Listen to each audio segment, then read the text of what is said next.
Answer your prayers. See, that's when it go too far. God has entered the chat. Oh my Who god. has? You Who is said that it too now? far as he walked in. You heard what he said. Your ears weren't mistaken. He said God. I was looking up something God else. has entered the chat. Well, it's just because you were saying God, you were talking about God, and I just happened to jump in at that moment. I still missed that first word. I said God has entered the chat. Yeah, no. Yeah. No. Terry is here. Yes. I don't even know. What I get it. It's called a joke. I'll explain it to you guys later. I can't hear you. Hold on. I'm looking at the pastor dancer. What is Kelly doing? What trap house are you in right now? All right. Our topic. No, he talking about your Well, setup. I'm talking about your visuals. Oh, I'm in my own trap house. Apparently. I'm in my own trap house. Trap house don't have no plants. I can't see any plants. All I see is dusty sunlight coming through a window and a silhouette. Oh. Wait, every sunlight coming through a window is dusty. What are you talking about? Dusty. Yeah. Be in a $10 million mansion. It doesn't matter. Yeah, Kelly, you really need to get your shit. Yeah, now we can see you. You gonna have to get up. You look like a ghost right I now. don't want to go sit in the chair. Or Whoopi Goldberg in Ghost. I don't know. But one of them. I'll be back. Does that look better? Looks much better. All right. Sitting in a real chair not gonna work today. The couch it is. All right. Let's do it. Kelly? Yes. If you want to say it.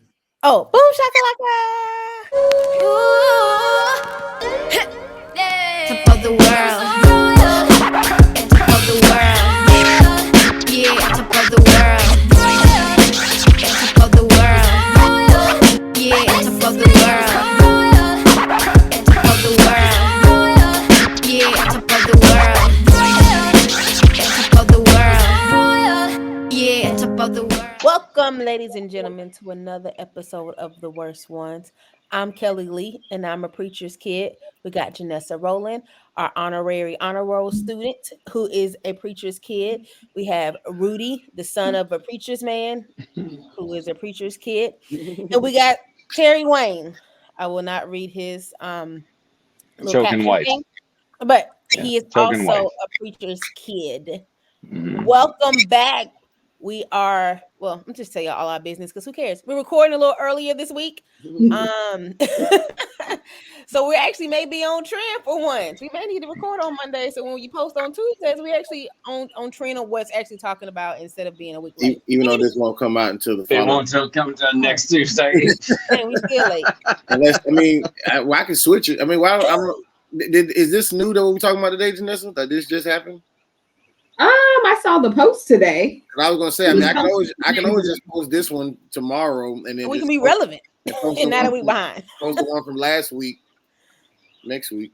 But then How sad is it that like 6 days goes by and we're like not even relevant anymore? Like that's how fast news goes now. It really is. Things come and go so fast. It's like that was 6 days ago. What are you talking about? Exactly. I guess we'll still be irrelevant because from last week I think we were discussing about California and all that. So yeah, we can move on. We'll see how this turns out. And then maybe we'll be relevant and on brand this week. Anywho, Janessa, we missed you last week. I missed you guys too. Tell us what's been going on. You missed nobody. It's been a doozy, but your favorite honor roll student got bit by a pit bull a couple weeks ago. Jesus, pit bull, that.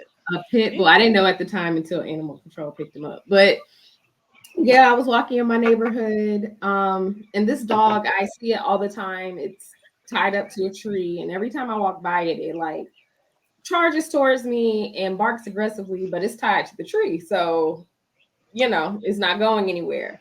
So I walked down the street, saw the dog, kept it pushing. did the cul-de-sac, and was walking back up. And I'm actually glad I looked up because I had my headphones in, and I heard the barking. But this time when I looked up, I noticed that it was a lot closer, and like everything happened so fast. It took me like a minute to process it. I was delayed in my reaction. So I'm like, oh, that dog's kind of close. And then it took some time for me to be like, oh, it's coming towards me. And then it jumped on me. I was like, oh, wait. And then I didn't even really fully grasp what was happening until I felt the pain because it bit me on my back thigh. And that's when I screamed. Nobody was outside to hear me. So, I just screamed. And then I just kind of stayed like this. And I tried really hard not to fall because I didn't want it to get an advantage of like my face or my neck. So it was jumping, circling, barking aggressively. I was bit on the back of my thigh and on my ankle. And I have scratches and bruises on both legs. Not to cut you off, Janessa. Terry, I'm gonna mute you because them birds are going crazy in your background. They chirping. Fair enough. So yeah, I tried to stay still, try not to look at it in its eye. And eventually I couldn't see it anymore. And so I like slowly reached in my hoodie pocket and got my phone. I don't even know who I was gonna call, but I was trying to get some type of help. And that's when someone in the house where the dog was tied to came out. And she said something. I said, help. It was like a help where I was trying to make sure she heard me, but I wasn't trying to be too loud because I didn't know where the dog was. So she walks over and I was like, the dog bit me. And I showed her where, and she started rubbing my leg. And I said, that hurts. And I was like, I don't know if the skin is broken. I won't be able to tell until I take my pants off. And at that point, another man came out and they just kind of casually walking down the street. So I, at this point, turn my head and I see that the dog is maybe 3 or 4 houses down in somebody's yard. And I'm just still standing there like shook it. Like what in the world? Mm-hmm. So I called my dad. I'm limping home because I live maybe a block or 2 away. And so he's like looking up what to do. And so I did call the police and filed a police report. Talked to Animal Patrol. And by that time, when I got home, took my pants off. And that's where I saw the bite wounds. And my dad told me I need to go to urgent care. So I did that. And I had to get a tetanus shot. And I had antibiotics. And we were trying to wait to see if the dog was up to date on its vaccines. And unfortunately, I was not able to get that confirmation. So Saturday, this happened on Thursday. Saturday, I had to start rabies shots, and that was the most painful thing I think I've probably ever experienced because where the wound is, it was above major leg structures and blood veins. So they typically put the rabies shot in the wound. And so they did 10% in the wound and then 90% deep in my outer thigh. And when I tell y'all, I cried and screamed in that ER. And they told me, like, it's going to hurt. It's going to be bad. They did not lie. It was so bad, they prescribed me hydrocodone for the pain of just the shot. Like, they gave me ibuprofen for the dog bite. They gave me hydrocodone for the shot. And so... Is it bad because of the actual, like, the needle placement, or is it the medicine going inside that makes it? All of it, because even I was traumatized because they don't really give out a whole bunch of rabies shots. So they were like, yeah, we have to do the calculation. He was telling the nurse, like, I need 8 vials, and like they brought them all in on a tray, and he's just pulling the syringe, and like it was like a lot of medicine. It burned going in. It was more than one shot? Yes. So I got the one shot. It's a number of shots. They split it up. Well, they did 10% of one shot in one area, and then Theodore. Hold on, y'all. All right. With the cat. All right. Come here, Theodore. So I let him in my office, and clearly I have all my toxic plants in here. I'm just trying to get to them. But so the shot that really hurt was one shot, but they had to break it up in 2 just because of the location of the bite. Then I had to get the second shot in my arm. I forgot what it's called, but that one hurt a lot too. And it was the same arm that I got the tetanus shot in. So like when I came in there, my arm already felt like it was about to fall off. Then to add to that, they gave me penicillin. And I'm allergic to penicillin. Didn't know that till I had an allergic reaction. Right. Oopsie. So they had to change my antibiotics. And then they thought I was allergic to the rabies shot because I broke out in a rash. I had like a low-grade fever and muscle aches. But turns out that's just some of the side effects you could possibly get. And of course, why not? I got them. So it's just been, a bumpy ride. A lot. Sounds like a lot. Animal Control was able to pick up the dog. They had to put the dog in a 10-day mandatory quarantine. And so they gave the dog owner several citations. And so there's a court date coming up. And then, I'm pursuing my own legal action. So I was waiting for that part of the story. I'm like, me too. All these doctors and police people. When does the attorney come into play? Yes, that's really the most important part. So I have to give y'all an update as things proceed with that, but definitely very traumatizing. If you know me, I walk pretty much every day and I don't feel comfortable walking. Haven't done any exercising, so I'm probably gaining a bunch of weight, but what you're saying is you have an emotional trauma that's prohibiting you from living your life 100%. Oh, absolutely. And me and my therapist, that's what I thought you'd say. Talking about it come Thursday. So it's a lot going on because I was in actually physical therapy for my back. I can't even go to physical therapy for that because of my leg injury. So it's really, messed me up. I've been out of work for at least a week, actually a little bit over a week. So it's I want to give you some credit though. I want to give you some credit because in telling that story, like you spilled the tea a little bit on your own reactions, where you said like you immediately just instinctively like knew to protect your head and your neck. And that is where predators like, aggressive dogs and things like that, that's where they're going to go first. So your instincts were 100% on point.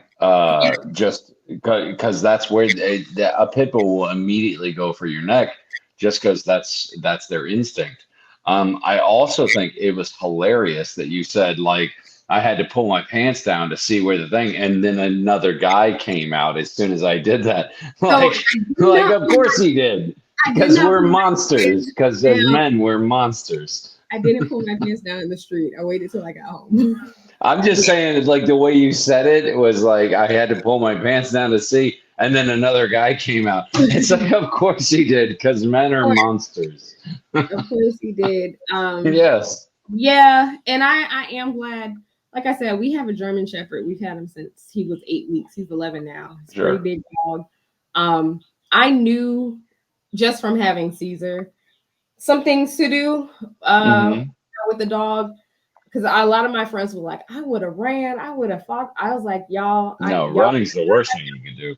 Exactly. You could not outrun them, first of all. No. And it spurs up their predatory instincts to chase you.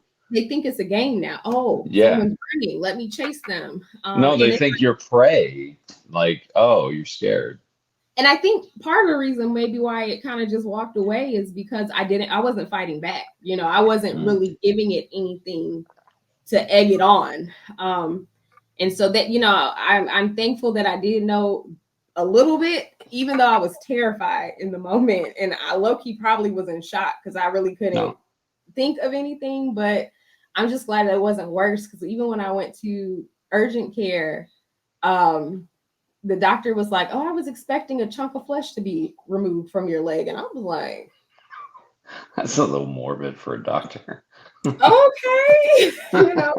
Definitely could have been worse. Thankful that it wasn't, but still very traumatic. But I'm very thankful I'm here and healing and have support of like my job and my family.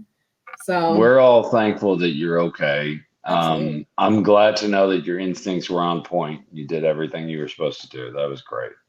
That's why I'm just kidding. Right. That's why she's our honor roll. Blessed. Hashtag blessed. No. So yeah. And my mom's surgery did go well. So she's recovering.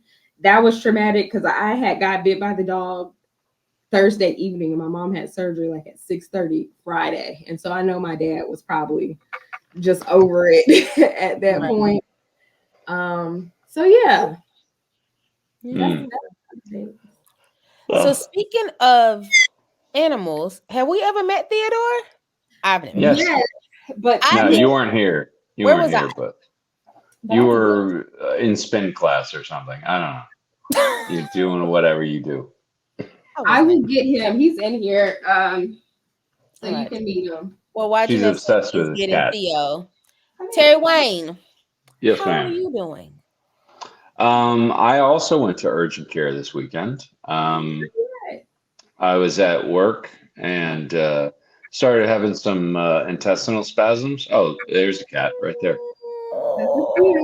Yeah. So cute.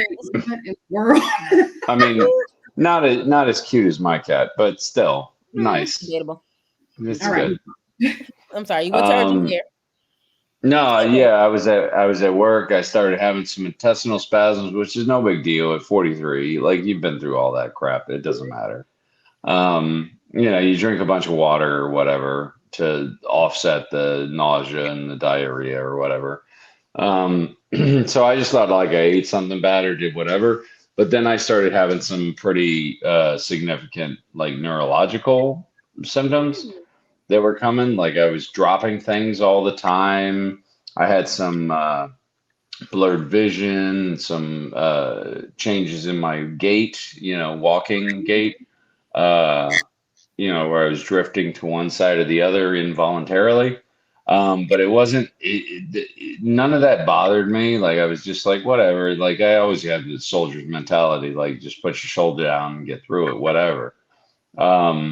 But when the verbal aphasia started, which is I was switching my words up and talking weird to my coworkers and things, like that's when it really, I was like, okay, this might be something, because I was trying to tell somebody that about how I was having blurred vision, but I said I'm having verd blision.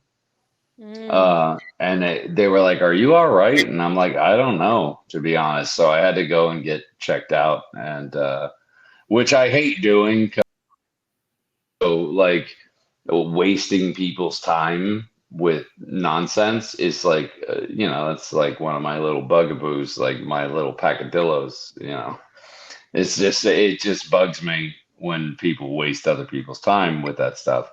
But they were like, no, that's you should have come in. And they're like, it turned out to just be kind of like sleep deprivation mixed with a little bit of dehydration because of the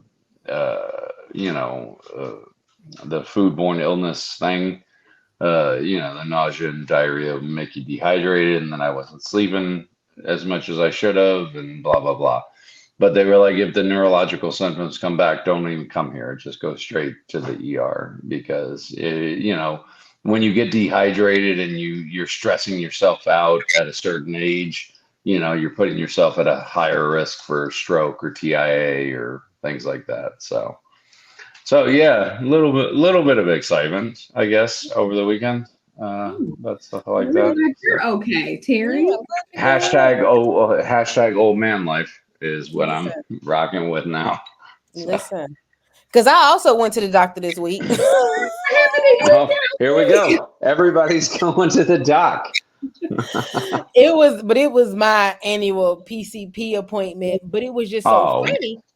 Still, it was just so funny because at 36, I felt like I went in with like, yo, I got a couple of things I need to talk to you about. I got A going on, I got B going on, I got C going on. And I'm like, I feel like every other time I go, when they ask you any problems with this, I'm always like, oh no, I'm fine. Things are great, blah, blah, blah. Friday, I was waiting to go in to say, I got A, B, C, D. Please tell me what I need to do. And a lot of it comes down to, Kellie, you're 36 and you can't eat the way you want to eat and drink the way you want to eat and drink anymore. Yes, you can. I have not changed much since Friday. I was gonna say, yes, you can. You can do all the same things you should have been doing. You're just gonna feel worse today. Right. You're just Imagine I would have a new location. you're gonna feel worse. That's it. That's the difference. Sitting up in a chair was not gonna happen today. I was either gonna sit here on this couch or I wasn't gonna be here. Because sitting up in that chair for an hour wasn't gonna happen today. But yeah, but tomorrow is a new day. Every day is a new day. I'm gonna wipe my slate clean tonight when I go to bed, and tomorrow I'm gonna get up. Our producer, so we talked about last week how I was in LA. And what I love about our producer is that she's always an early morning person. I get my stride about 2-3 p.m. in the afternoon. Reese up at 5:30 at the gym. But even though I get my stride in the afternoon, I haven't been feeling like exercising or doing anything. And so I said tomorrow I'm gonna try to be like her and go to the gym at 6. I'll let y'all know next week how that works out. Mm-hmm. Yeah, you're trying to live that Kevin Hart life. You ain't gonna have it. Everybody keeps talking about like this 5 a.m. life and the millionaires wake up at 5, and I'm gonna be 1,000. Millionaires wake up. Hey, I've known plenty of millionaires that wake up at 11. All right, so that's BS. I'm gonna be for right now. I'm gonna be 1,000 there. Mm-hmm. I got a couple thousands, still just thousands. But no. So things have been again just seeing age and seeing difference and making some changes that I have not made yet, but I will tomorrow. Well, just forget about the thousands. Gain your riches in things that can't be earned in dollars. Like wisdom and experience and things like health. That. That's just whatever. Yeah. So, but that's all for me. Rudy, how are you doing? No Always doctor last, for me. Rudy. No doctor. I know, still last. Even when he doesn't do the intro, he's still last. It's because Rudy works out, so he's in shape, so he's not going to the doctor. No doctor for me. I ended up in the hospital when I was working out for 3 days, so that Rudy started the whole doctor's work. Right, we're just shooting holes in everything this week. I just thank God. Glad to hear that all of you guys have made it to the better side of your situations, though. I've definitely been dealing with a lot of just say like spiritual health. Yeah, I don't even want to say health, but just I guess quagmires, corrections, chastisements, convictions, and just a lot of different ways, in ways that I've already kind of been struggling with, but then just getting more and more confirmation as time progresses. Definitely because of my assignment mixed with my pursuit of profession, especially when it comes not only just stand-up comedy, but even as far as filmmaking. Just Jesus, Janessa, you all right?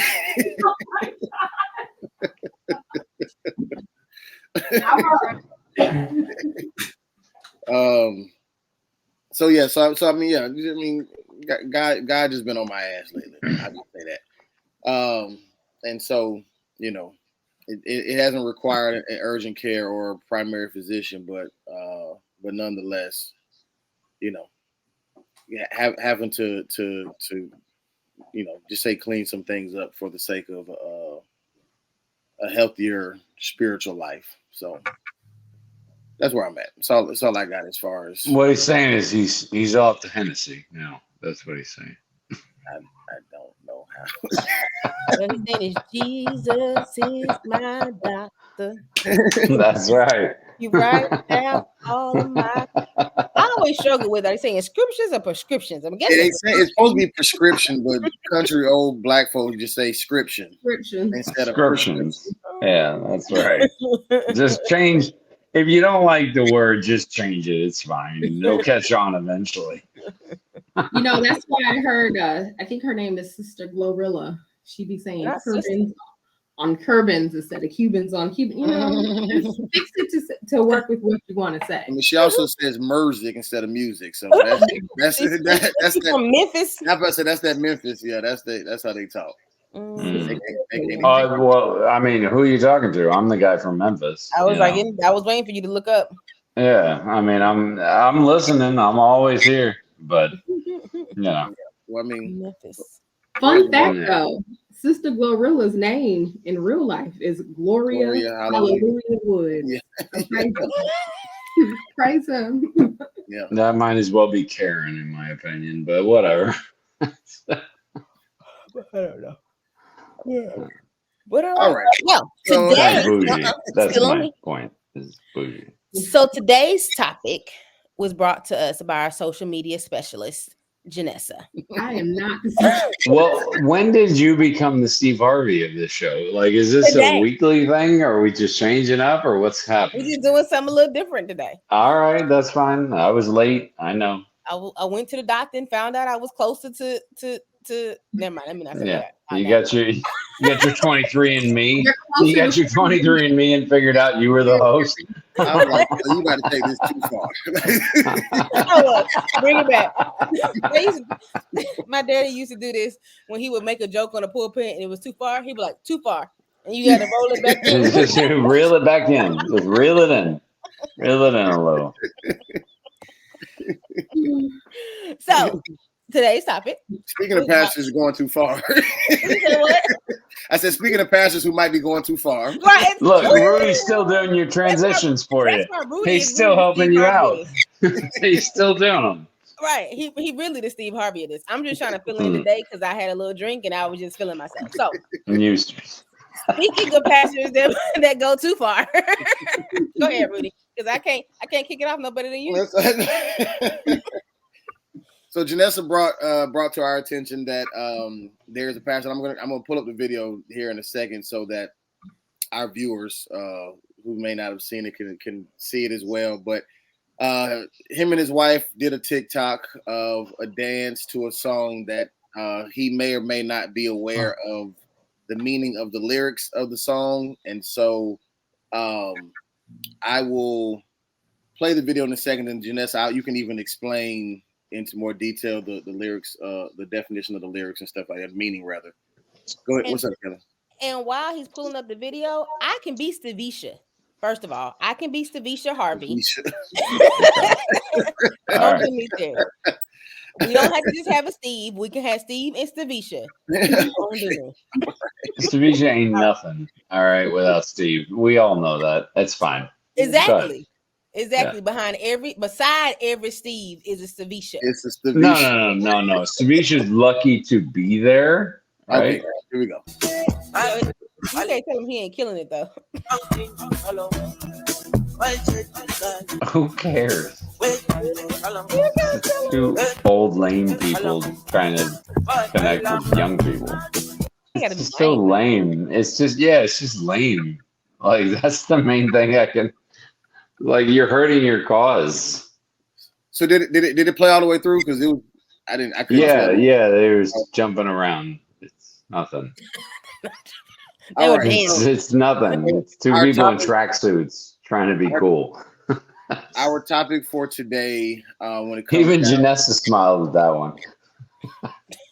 Our topic for today, when it comes down to preachers, pastors, our spiritual leaders, in their attempt to just say connect with the culture and with the people, are they being relevant or are they being sinful by trying to be so relevant? No, they're just being dorks. They're just being dorks at this point. We heard your joke the first time, Terry. Right. It's fine. It's just dorks. We bring this up in connection to this particular. So we're talking about all preachers, pastors, etc. But we're just using this particular gentleman and his wife as an example. Because Janessa, you saw this video, and then so give us the rundown of. Yeah, so I seen his name is Bishop Vance Olds. He has a church in Washington D.C. and he's been on our social media. He dances a lot. Him and his wife do TikToks. He's also known as the skating pastor. He posted videos of him skating. I think he's been skating with Usher before. Like, he's a well-known pastor.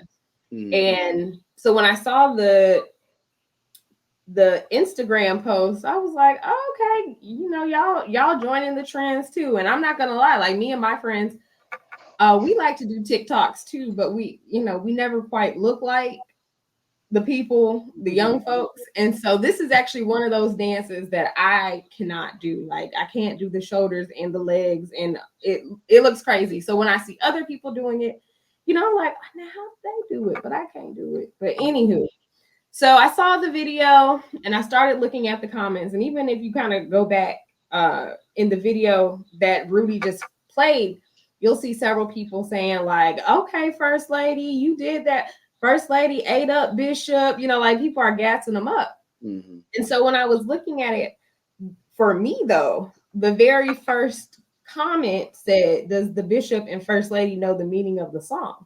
And I was like, well, what does it mean? Because I've seen this TikTok dance everywhere. As far as I'm concerned, it's just an Afrobeat song. Like the dance isn't, provocative. You just moving your shoulders or whatever. Like, so what's wrong with it? And so I kept scrolling to see if somebody was going to say what the lyrics meant. And I have not verified this. I mean, I kind of saw some of the lyrics, but it's an Afrobeat song. I'm not sure what the language is.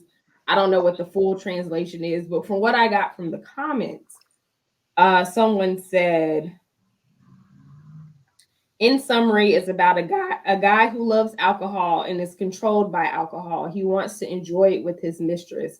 Basically, he can't do without alcohol. And so from that, I was just like, oh, I see what they're saying. Like, and again, maybe the Bishop doesn't know, he just saw a dance and was like, okay, cool. I like to dance. Let me get on the trend. But it just got me to think, how many songs out there, the lyrics may not be in alignment with the Bible or Christian beliefs. And we're just out, not everybody, Christians, non-Christians, pastors, ministers, whoever, are just doing it and being a part of the trend, not really realizing what else is going on. And like, even in some of the comments, and I'm sure I'm going to say this somewhere in the Bible, it talks about how, wasn't Lucifer like the over the music ministry or the choir or something like that, and how he uses music to, influence us in ways that are not of God. And I was like, that was a little conviction for me, because there have been several songs, and as I listen to songs and I hear the words, I was like, I'll tell you one that I heard today that I was like bopping to, because I was like, oh, this is my jam. And then when I heard the lyrics, I was like, did he always say that? Father, I stretch my hands, Kanye West and Kid Cudi. Beautiful morning. But then it was like talking about a girl that if she bleached her butt, then like, I was like, that's always been there. Yeah. What I'm saying? But I'm just beautiful morning. And even I think they did the gospel version on Kanye's gospel choir. They sampled that song. And I was like, okay, yeah. Father, I stretch my hands. But then I was like, I don't know this. So that's where the topic just kind of came from. Because I'm sure Bishop Olds is not the only person who has probably jumped on a TikTok trend or something like that. And it just made me think, like, is it being relevant, or is it, as Rudy said, sinful? Is this not something that we should do just because it's a trend, just because it captures young people's attention or whatever? So that's just kind of how we got here. Well, it's so funny that you say it the way that you did, because the one that always got me was the Macarena. Right now, I know you guys probably don't. I'm sure you know what it is. Like, hey, do the Macarena or whatever. But like, you guys weren't really like alive and sentient adults in the 90s, but I was. Like, the Macarena was everywhere in the 90s. Like, it was everywhere. It was every wedding. It was every church function. It was every group where there was a DJ or a band or a thing where there was any kind of music or dancing, the Macarena was everywhere.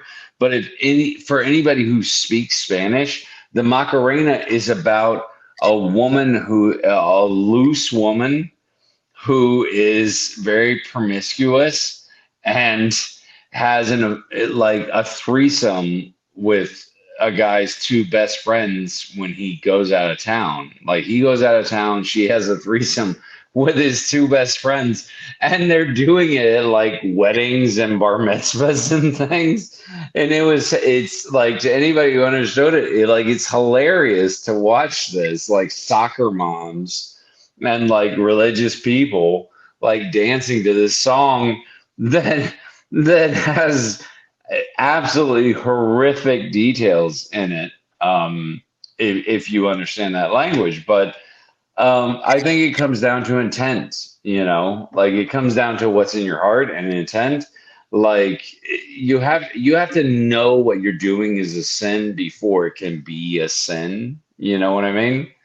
Like you can't just stumble your way accidentally into damnation. You know what I mean? Like there has to be some kind of intent in your heart. Like the Bible says that God knows your heart. So he knows, like, if you just accidentally stumble into something, he's not just going to curse you to an eternity of damnation, over that. So I think it's just a funny anecdote at this point where it's like, oh, look at you being dumb, because we're people, we're fallible. That's the whole point of all of this, is that God is infallible and Jesus is infallible. And we as people, we're humans, we are fallible.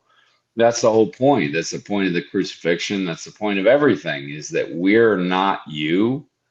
And so I think it's those things that kind of make God laugh a little bit, where he's just like, look at these stupid humans doing this stupid stuff. you know No, they Yeah. don't mean to, but they just kind of stumble their way into sinning. Hey y'all, sorry to interrupt, but we have a few church announcements. Follow us on Instagram at TheWorstOnesPK. New content coming soon. We also have a TikTok at TheWorstOnesPK. No content yet, but continue to check us out. If you want to, when you listen to our podcast, you can find us on YouTube, Apple Podcasts, Spotify, Google Podcasts, wherever you find your podcast. Just make sure you type in The Worst Ones Podcast and you'll find us. And when you get there, make sure you like, you comment, you subscribe, and you share. Thank you to our 500,422 followers. We love you so much. Now, back to the show. Yeah, I don't know the person who made the comment, so this is just my assumption. But I don't based off that comment, I don't know if they were thinking that, the pastor and his wife would be damned to hell because of dancing to the song. But I do think that in your attempt to be relevant, there is a responsibility to make sure that you know how you're tying yourself into relevancy. You know what I'm saying? Because even if it is something like the Macarena, and this is something that's been going on forever, and now it's 2024. We've been dancing to this since I was kids or whatever like that. But there is a risk of you putting yourself out there and dancing to something that's inappropriate.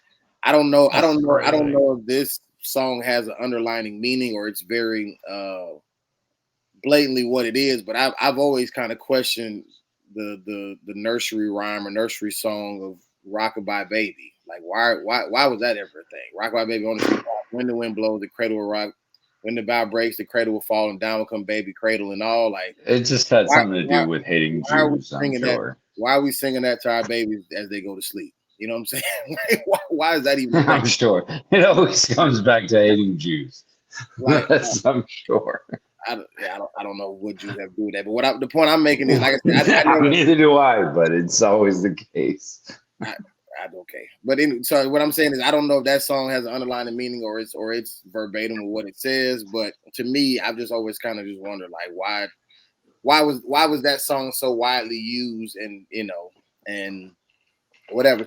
So there are some songs that do have even more, just say, hidden messages where it could be like, so that song right there, okay, you making the one that the pastor was dancing to, you making give him a pass because like, okay, maybe he doesn't speak whatever language that is, so he doesn't know. Maybe he just thought it sounded cool, the dance looked cool, whatever like that. But then there are some songs in English that are, I mean, well, this is what kind of made the whole swag surfing thing I was controversial. just gonna say swag surf is one of them. Because those lyrics, even the edited version of swag surfing is still just say can be looked at as inappropriate when it comes down to the body of Christ. So even more so, like I said, just in your attempt to be relevant, I think it's just more a responsibility of making sure that you're not crossing any boundaries while trying to connect with, whether it be your flock or with the world or whatever the case may be. Because even when we talked about like making alternatives for like the youth, where instead of going trick or treating, you have Hallelujah Night or whatever like that. Like that can be debated as whether you feel like an alternative should be created or not. But if you're creating the alternative to say, well, we know these kids because of their friends going trick or treating, they may want to participate in the costumes and the candy as well. So we'll just do a spiritual version of that. That's still you kind of doing your homework as far as saying, okay, this is what's being done, and so let's just create a better alternative versus them just flat out just participating in just say trick or treating and you not knowing just say the history behind Halloween or whatever the case may be. So to me, I think that if I would have seen this video, I would have just seen a pastor and his wife, dancing to this song. I wouldn't have thought anything about it. But especially with today's internet age, like people are definitely going to do a lot of fact checking, a lot of back, story and or whatever like that. And So you just let them win? You let the trolls win? I don't know if they're trolling if what they're saying is They correct. are trolls. Of course they're trolls. They're trying to stir up drama. I mean, I don't know if it's stirring up drama. If what It's you're a man and his wife dancing to a song on stupid TikTok. It means nothing. But I think to Janessa's point, that's what if I was the devil, that's what I would want you to think. You know what I'm saying? Like it ain't that big of a deal. No. Like, Well, you don't understand the language, so it doesn't matter. well, it does matter. That's my whole point. It doesn't. It does. Just because it's in a different language, that doesn't mean that it doesn't say what it says. If somebody had a song that was like casting witchcraft spells or something like that, just because they did it in a different language doesn't mean that I should, learn that song or sing that song or dance to it or condone it or whatever like that. Like, Actually, I get what exactly you're saying. that, I get what you're okay. saying earlier about like, yeah, okay, somebody may not be held accountable for a sin that they're not knowing that they're doing, which is why I said I don't think that the person who made the comment is damning them to hell, but they are saying like, hey, before you do these relevant things, you might want to at least fact check what it is that you're connecting yourself to while in an attempt to be relevant. Well, why don't we just all just mind our own business and let God do the judging, and then we'll worry about our own selves, and then let God judge what God needs to judge instead of trying to fight his battles for him. I don't think they were judging at all. Well, go ahead, Janessa, because I know we talked. Yeah, no, I mean, it just got me to thinking too, and like I said, I had some conviction too. Just later the day when I was listening to Father, I Stretch My Hands, and even when I thought about that, if I'm not mistaken, Father, I Stretch My Hands is a title of a hymn. But clearly the lyrics of that song is anything but a hymn. And I can just see how it's easily catchy and you just bobbing along, not really paying attention to what is being said. And like you said, Rudy, though, but that's what the devil wants. Like, oh, it's not that bad. You can mix up the Jesus with the world and then it's all good and it's acceptable. And it's, people, like I said, they made it into a Christian song or at least put it on Kanye's gospel album or whatever. Mm-hmm. And I think since we do live in this age of technology, it's harder to be like, well, I ain't know. Mm-hmm. You could do your own research. You could look it up. It's not like, you got to go to the library and, get the code to the locked books that are hidden in the top floor. Like, it's not even like that. Right. I really didn't know anything about the Macarena lyrics until you brought it on here, Terry. Nobody does. But I would say when the song came out, we was probably still using CDs for internet. Actually, no, it's tapes. We were on tapes for music. No, I'm talking about when you had to get. AOL. Yeah, no, there was no. The internet didn't exist. Like, it wasn't a thing. That's what I'm saying. So you can't even, you couldn't go to A to Z lyrics or whatever and translate like we can today. No. Honestly, I think there's a lot of songs today that I'm just finding out. So, like, I have Sirius XM radio in my car. They play the uncut, unclean, or whatever version. There are songs today that have been out since middle school. And I was like, oh, that's what they're saying? I had no idea. That was the lyrics. And so I just think when you know better, you got to do better. Mm-hmm. And you can't just say, oh, well, I didn't know. I mean, we can literally talk to God and ask for discernment. Hey, is this something I should be listening to? Is this something I should be doing? But it's always easier to just say, I'm going to do what I want to do. Lord, forgive me. And I think that's also what the devil wants. Like, keep them ignorance is bliss. Keep them in that space of, I don't see nothing wrong. Nobody's challenging. Nobody's questioning. That's exactly what he wants. Mm-hmm. And when we're like, well, just mind your business and God will deal with it. That's what the devil wants, because probably ridiculous. More than not, some of this stuff is just wrong. And we're just out here being ignorant to it when we don't have to be. And I think as a pastor and as a minister who are called to a higher standard, there definitely should be some more due diligence, not just on what you're doing on TikTok, even like in the sermons you preach, in the scriptures you read. You can't just say God will open up a window and you'll receive more blessings, whatever it says, but then not also talk about how you have to be obedient, how you have to follow, or I'm trying to think, what's the scripture where God will give you the desires of your heart? I know I'm mixing. Delight yourself in the Lord, and He'll give you. You want to delight yourself in the Lord. You just want to talk about this part. Mm-hmm. No, it's important that we aren't just saying anything. Like, it has to be verified or checked. And I'm not even just talking about Google. I'm talking about verify and check with God.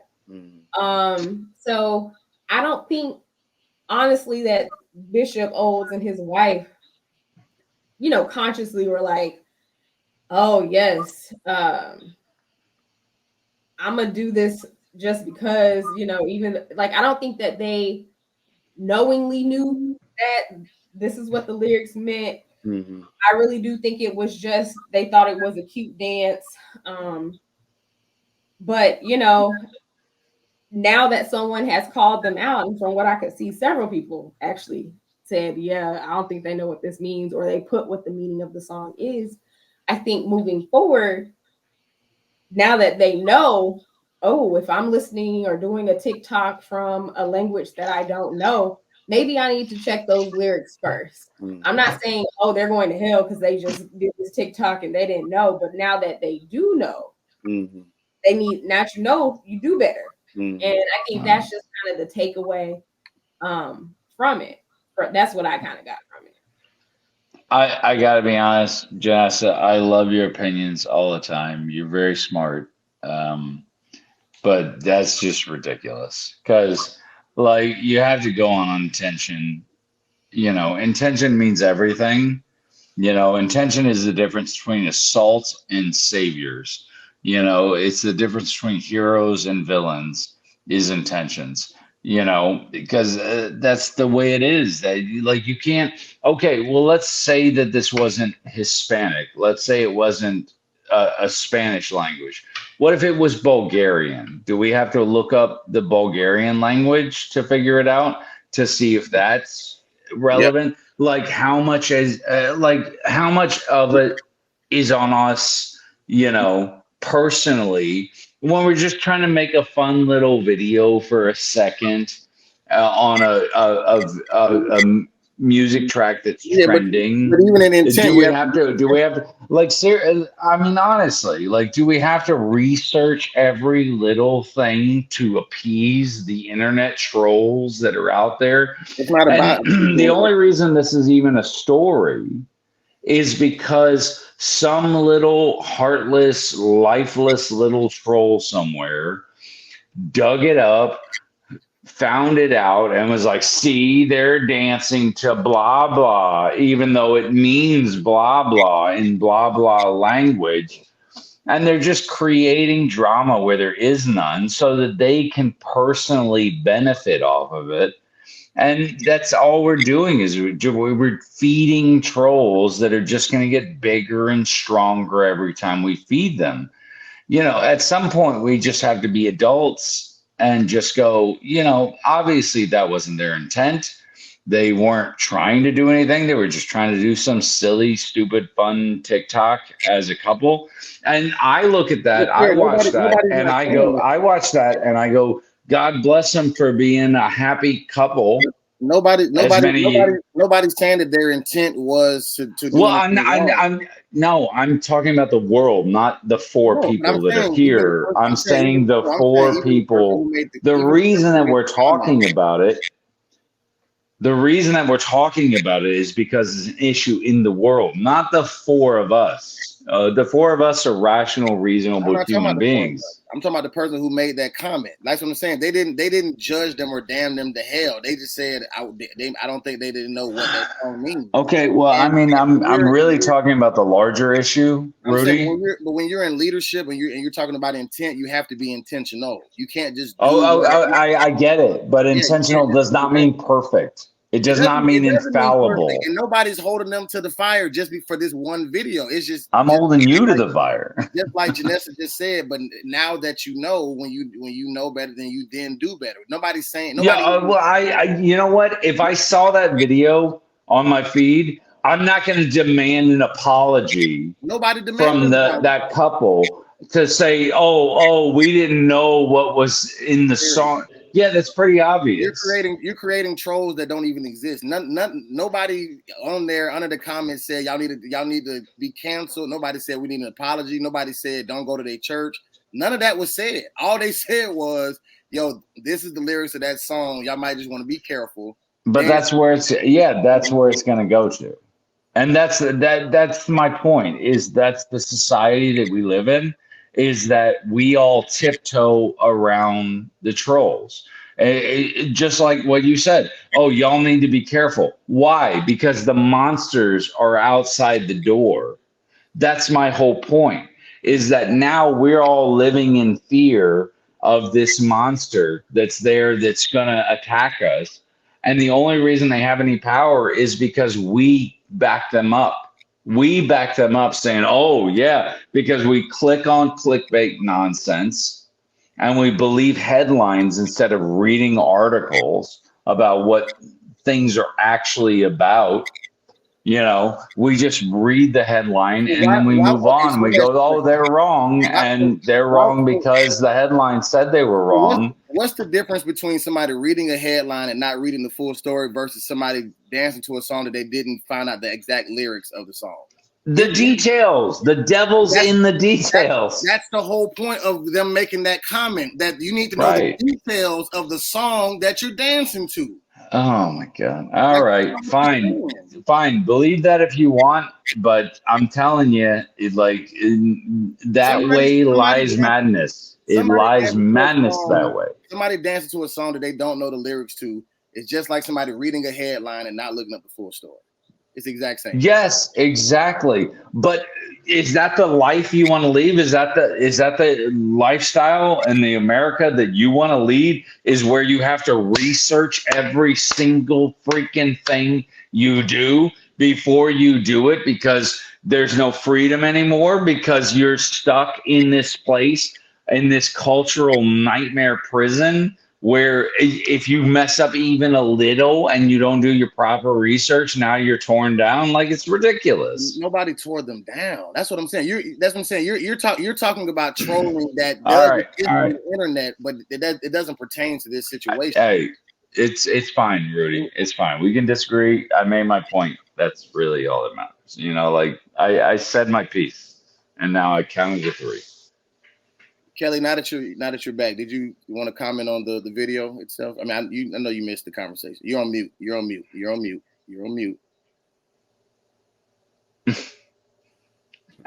Crap, and I'm opening up my mail instead of. I'm having difficulties today. I opened my AOL instead. Oopsies. Yeah, oopsies. My AOL Instant Messenger is up. But good times. I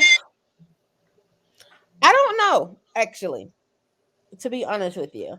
On one end, I feel like I don't know. On one end, I feel what Terry is saying, and I heard the last part of Terry was saying, so I don't know if this is exactly what Terry is saying.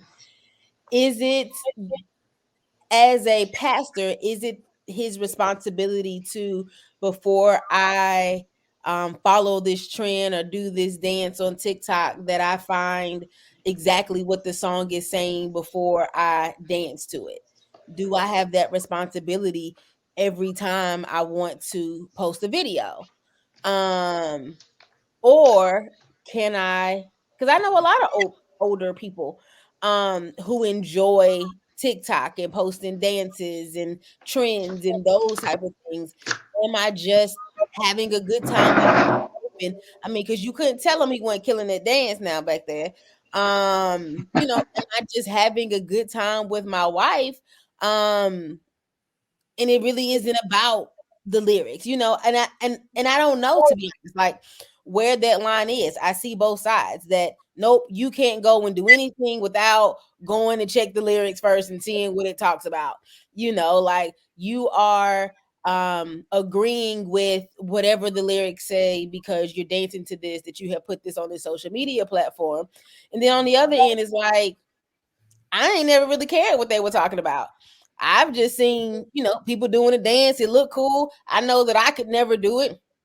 And I keep scrolling and I move forward. So I don't know, because I do want pastors and ministers to be able to have a space to have fun. I looked through a couple of his other reels and posts, and I saw that he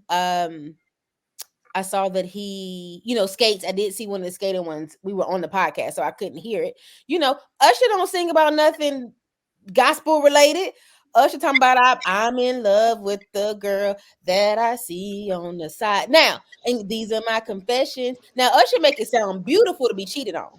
Let's be clear. Usher make it sound real good to be cheated on. He make it sound so good you don't even Usher makes it sound beautiful to be cheated on. It is my favorite line from this whole podcast. You don't even realize that Usher really saying he don't really want you. He want the other girl. He the baby of the other girl. But was it okay for him to skate with Usher? Were people in the content in the comments, appalled about that as well, or was it Usher and it's R&B and so it's better than it's Afrobeat? So to be honest with you, I don't know. On one end, when I saw it, like I said, if I would have just scrolled past it myself and known that he was a pastor, he was having a good time with his wife, I wouldn't have thought twice to think about what. I have no idea what they're saying. Oh my God, Kelly, you are so unintentionally, devastatingly funny. Can I get this comment? I want to comment, a compliment. Go ahead. I like. No, you are so you're unintentional in your way, but you were so devastatingly funny. The fact that you said Usher makes it sound beautiful to be cheated on. I literally, I got tears in my eyes. I got tears in my eyes. Thank you, Oh Kelly. my God, it's so funny. Go But ahead. I'm what I, sorry. I'm sorry. what I was I'm going a to ask you, comedian Kelly, in my was, next life. but is there a difference? Because see, I know you had an issue when William Murphy had Meg Thee Stallion bumping outside but let me finish my question. I'm not harping on just that. I'm just saying in reference to like lyrics meaning, because like right now it sounds like we're differentiating between lyrics that we don't know what they mean in another language versus lyrics that we do know what they mean in English. But if they both just say have a ungodly connotation, aren't they equally as wrong? Now, granted, one may take more research, but I'm saying in reference to condoning it, or just say being somebody who's in a pastoral leadership and you using that to have a good time or whatever the case may be, is that not equivalent, or that's something totally different because it's two different languages? So if you remember, it's not even about language. So if you remember in that conversation, I didn't have a problem with him doing the swag surf in the. But that's why I didn't bring him swag. So I'm talking about So what I'm saying is there's consistency in I under like, to me, I haven't ever said like pastors can't listen to secular music, or I didn't like in that swag surfing space. I was like, oh yeah, I got it as a part of his sermon. They swag surfing. It's a popular song. Again, we can hear more clearly what they're saying. I never really paid attention. I'm on Hypnotic, Exotic, Polo on my body. I sing along all the time and never really paid attention to what they were saying. But I got the relatability part of his sermon when he did that. Now, when he was paying Savage outside the church for the purpose of no purpose, I thought it was having a good time. I thought it was the Cobra driver. I'm saying, having a good. He was having a good time. But he was having a good time at church when the people coming by. See, to me, and I guess what I'm saying is there's a time and place for things. And so for me, him playing Savage outside of the church for, again, I can't remember why they were going to the church, was unnecessary. Just to get a blessing, for a blessing. Was unnecessary. For him to be at his house doing a TikTok dance with his wife, I feel like that's two totally different time and places. It's two different meanings. It's two different situations. People come to the church for a certain reason. I'm at home dancing with my wife. So can I also not, at my 50th birthday party, turn on Teddy Pendergrass and dance to him either with my wife? Like, I feel like there's a time and a place, and there was a purpose. For me, there was no purpose of him playing Savage in front of the church. Him doing a popular TikTok dance. Now I have a question. So I understand being at your house and, being on your own time. But in the caption, it says, God's about to answer your prayers. Type praying hands if you're ready for it. Enjoy the weekend. We are. So do you think he should have left that comment out? Now that he probably should have left out, because that ain't got nothing to do with God. Yeah, so I was like, so where you're outside the church, but then you bringing church or bringing God into it. So like, what are we doing now? So that I agree with. So to me, did I see any issue? And I didn't read the caption, but did I see any issue with him doing the viral TikTok dance with his wife? No. Enjoy your time, live life, have fun. Now, God gonna bless you and put the praying hands in the comment, and you ain't done the research on the background. So now we gotta roll it back in. So now we've taken it a little far. Because what God got to do with this? Like, this isn't your praise dance to this song, if that's what it was meaning to be. That I feel like it's a little far. We didn't have to bring God into it. Just have fun with your wife. Well, it's not even that. It's just it's a question of understanding, and it's a question of intent. And I keep coming back to this intent thing, and I'm going to keep coming back to it because intent is a thing. It really is. you're at home with your wife and you're sleeping in bed and you hear the door open and you freak out and you grab your gun and you go out there blasting and then you kill your son who's coming home from Iraq or whatever on accident, like you're not a murderer. You're not going to hell because you did that. You're going to suffer in your life because you made that mistake, but your intent was not to do that. Your intent was to try and protect your wife. You know what I mean? And that's real stuff that happens. It just really is. It's kind of like Justice Potter. Supreme Court Justice Potter said, I can't define obscenity, but I know it when I see it. You know what I mean? So that goes back to the heart of intent, is what is your intent? Here, I watched that video and I just see a goofy middle-aged man trying to be hip and on TikTok with all the kids and try and spread his message and do whatever. And good for him for trying. Is it cringy? A little bit. Is it goofy? Definitely. But is there any ill will because he doesn't speak Spanish or whatever?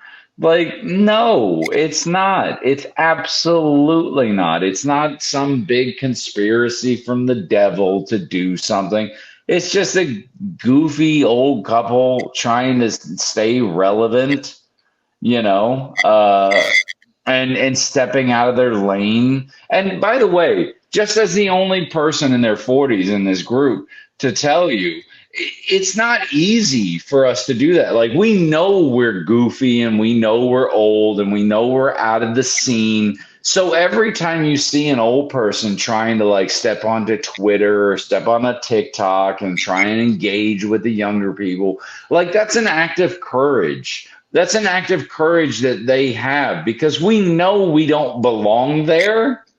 You know what I mean? So it takes real courage and real self-esteem to put yourself out there like that for the internet, out of all things, for the internet to then accept you and give you real like praise or criticism or whatever. Like, we know how dangerous it is. We know the minefield that it is. And they're still trying. And I'll tell you, on my soul, on my mother's grave, God bless them. God bless them for having the courage to step out onto a platform that they shouldn't be on at all, but they're trying to expand their message, and good for them. I champion them all the way. So I want to address two things. You've called these people corny and goofy a couple of times. I thought they did a phenomenal job. I don't think they look corny. I thought they did too. I thought they did too. But that's how it's looked at. If you're 20 years old and you see these people, that's how it's looked at. I think even the 20-year-olds think that they looked at. They was fine. They was killed. Okay, that's great. Then I'd happy to be wrong. They weren't an older group that was doing a bad job or looking silly by any means. But then also number two, even going back to your analogy about accidentally killing your son coming in the house because you're trying to protect your wife. You can if you accidentally killed your son, yes, you would not be convicted as a murderer, but you still lose your son. Well, I understand. That's the point that I'm making is you punish yourself. Not done. What I'm saying is, but being the fact that you still lose your son in that analogy, like even with it being on accident, even with it being unintentional, there still can be a big loss even on accident. You feel what I'm saying? So I get it. So there is a such thing as best as you can. You obviously accidents are called accidents for a reason because there's some accidents are unavoidable. Some accidents are going to happen. But if you are a gun owner, it is wise to make sure that you have do the proper due diligence, that you make sure that you're not. I understand that, but you don't. We're not going to require you to know every bullet manufacturer in the world. Can I finish? So you are, as a gun owner, responsible for being responsible with your gun and not just spraying. Because even if you are shooting an actual burglar in your house, as best as you can, you want to be responsible to make sure that you're not shooting them, if possible, in a direction where you your bullet goes through your next door neighbor's house and kills somebody, over there. Once again, Yeah, that's the point I was trying to make. All accidents. I get that. Yeah, I know. And with this pastor and his wife, nobody's holding them to the fire for just trying to have a good time. You know what I'm saying? We're not saying take the video down. We're not saying y'all going to hell. We're not saying y'all are bad people. Nobody's saying that y'all should lose your church. You should lose your members. God gonna get you. I get all that. None of the above. But even in your attempts to just do one thing, something else very detrimental can happen. Is the point. Yeah. And so as best I'm sure a lot of people were hurt by that. And so as best as possible, you want to make sure that you are being as responsible as you can to avoid as many accidental, I couldn't disagree with you more, because all that's going to do is that's going to stop people. That's going to stop people from doing good things because they're worried about people coming out of the woodwork to chastise them. I let you finish your point. I didn't interrupt you. All right, fine.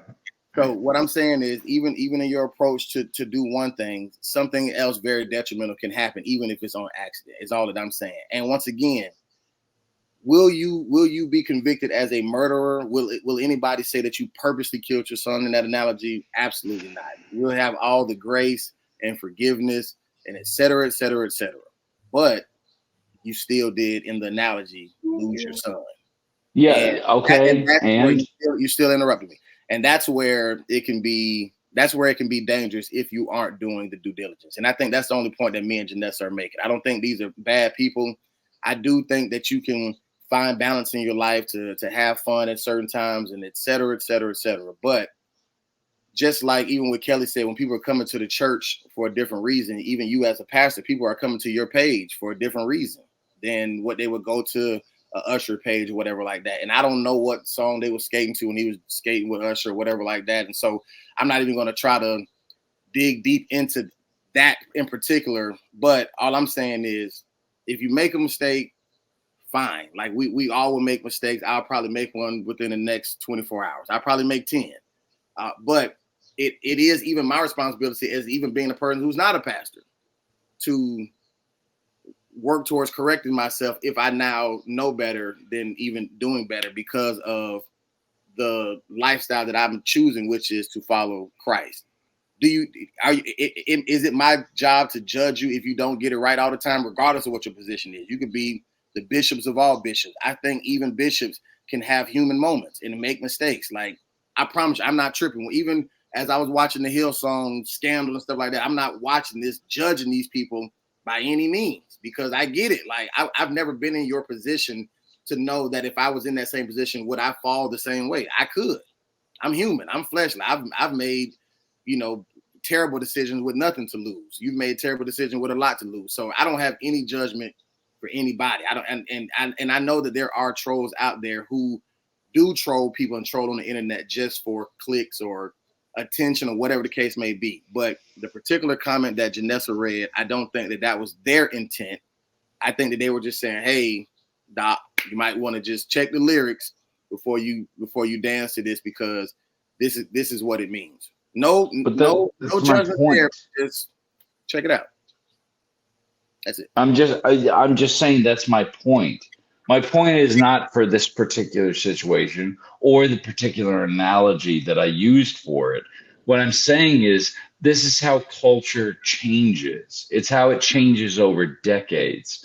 It changes minute by minute, but it's like sand through an hourglass. It just changes small over time. And the next thing you know, when I was coming up in the 90s, you couldn't say black. You couldn't say black people. That was offensive. You had to say African American. And then it took the black community to come forward and say, hey, I'm not African. All right. I'm American. Okay. I'm not African American. I'm just American. And then it like flipped. And now it was like, now you were wrong if you said African American instead of black. Like, this is how it changes through these small things. And I'm not saying that comment was actually taking down I'm saying what that comment represents. It represents, hey, you need to be careful because these people are going to come and get you if you don't research every single item of everything you ever put online. They're going to come and get you. And that's, to me, that's ridiculous. I was just watching a special this afternoon, a 60 Minutes interview with Kevin Hart about how he lost the Oscars because 10 years before he had made some comments about the homosexual community and his own family and his own opinions about his own family, and he lost this big job because of it. That's how it happens. It's yard by yard. It's just like football. It's inch by inch and yard by yard. You become this afraid society that is afraid to say what you believe, is afraid to say what you think. And then we all just lose a lot. We lose a lot of progression. We lose a lot of progression in our society, in our faith, in our everything. You know, that's the part that bothers me about it, is that it's like if you've never read 1984, that's exactly how it happens. Little by little, inch by inch, they take one thing away from you, and then another, and then another, and then another. And next thing you know, you're just cogs in a machine. You're just slaves. Then your whole life is gone, and all of your individuality is gone, and all of your opinions are gone. And it breaks my heart. It honestly breaks my heart, because it happens every day, not just in Christianity, but throughout society on every level. Everybody gets ground down like glass in the sea, to where everything is just smooth edges and it all fits together and nobody has any originality anymore. And it really bugs me. So maybe this subject just hits me in a sore spot, but that's just my opinion. Janessa, you got jewels? I do. I love the jewels. So this week's jewel is brought to you by Renee's Rubies, a.k.a. my mom. She preached a whole sermon in 5 seconds on Sunday. And I wanted to just share it with y'all because it's that good. So like I said earlier, my mom had foot surgery like a week and a half ago, and she missed surgery. Like, she had surgery on Friday, so she missed church on that Sunday. And so this past Sunday, yesterday, she wanted to come to church. And when she went to get her follow-up, the last thing the doctor said was, whatever you do, don't get your foot wet. And of course, in Atlanta, the forecast was to rain all day. And so my mom told my dad, like, I don't know if I should go, it's going to be raining. The doctor said, don't get it wet. And my dad said, well, let's just see what it's like in the morning. So in the morning, torrential downpour. And my mom was like, man, I really want to go. And she said the Lord spoke to her and said, it is safer to step out on faith with God than to stand on solid ground. And I said, it's like she does a little recap at the end. So she told this story. And yeah, she said it's safer to step out on faith with God than to stay on solid ground. And I was just like, because how many times, Preach. I can reel off many, but how many times do we get stuck in doing what we think is safe, what makes sense to us, that things that we can see and comprehend,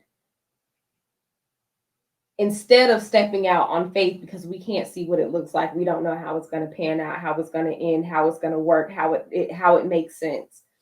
And in this situation, of course, she was talking about her foot in the rain. And, so she said she went ahead and wrapped it up in, I think, a trash bag, a couple of trash bags. And my dad pulled her up right underneath the covering of the church, and her foot didn't get wet. You know what I'm saying? And it kind of seemed like a simple situation. But we can all apply that to our everyday lives and to the bigger things. So Renee's Rubies, it's safer to step out on faith with God than to stay on solid ground. That's it.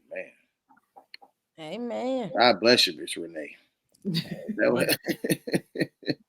I said, I listened to my dad preach, and then she came in with her little, 10-minute wrap up, and she just took the whole church out. I said, Tell them next service need to be about hearing from the Lord and not yourself, because I can see people misinterpreting that. Yeah. And they be hearing their own words. I'm stepping out on faith. No, baby, you Yeah. got your own will. Stay on steady on the ground. That's where the Lord needs you to be.